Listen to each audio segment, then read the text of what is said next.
अस्सलामुअलैकुम एवरीवन, कैसे हैं आप सब। और आज मैं आपको एक ऐसी जगह के बारे में बताऊंगी जिसकी कॉस्ट बिल्कुल जीरो है और आप अपनी फैमिली के साथ यहाँ पे बहुत अच्छे से एंजॉय कर सकते हैं। सबसे मजे की बात यह है कि ये जगह दुबई से सिर्फ 1 घंटे की राइड पे है। बहुत प्यारी जगह है, जरूर विजिट करें इसे। सारी डिटेल्स आपको बताऊंगी, मेरे इस व्लॉग को एंड तक देखें और इस वीडियो को सेव कर लें। सबसे पहले मैं यहाँ पे आपको एक चीज क्लियर कर देती हूँ कि ये डैम दुबई से 65 किलोमीटर के डिस्टेंस पे है और ये रेस अल खैमा की स्टेट में आता है। बच्चों के लिए फ्री प्लेइंग एरिया है जहाँ पे वो सुबह से शाम तक खेल सकते हैं और बारबेक्यू के लिए सेपरेट स्पेस बनी हुई है जहाँ पे आप रात को मजे के साथ बारबेक्यू कर सकते हो। ये जगह इतनी ज्यादा प्यारी है कि यहाँ से जाने को बिल्कुल दिल नहीं करता और वेदर भी यहाँ पे अच्छा रहता है। 16 डिग्री तक रात को टेम्परेचर जाता है, इसलिए जब भी आप आए तो अपना पूरा इंतजाम करके आइएगा।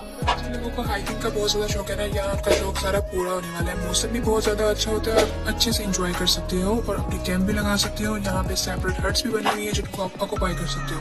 अगर आपने ये हट्स ऑक्यूपाई करनी है तो आपको यहाँ पे 11 से 12 बजे तक पहुँचना पड़ेगा। और आपने ये पहले जगह विजिट की है कि नहीं, ये भी जरूर बताइएगा। और आपको मेरी वीडियो कितनी इन्फॉर्मेटिव लगी है मुझे कमेंट सेक्शन में जरूर बताइएगा।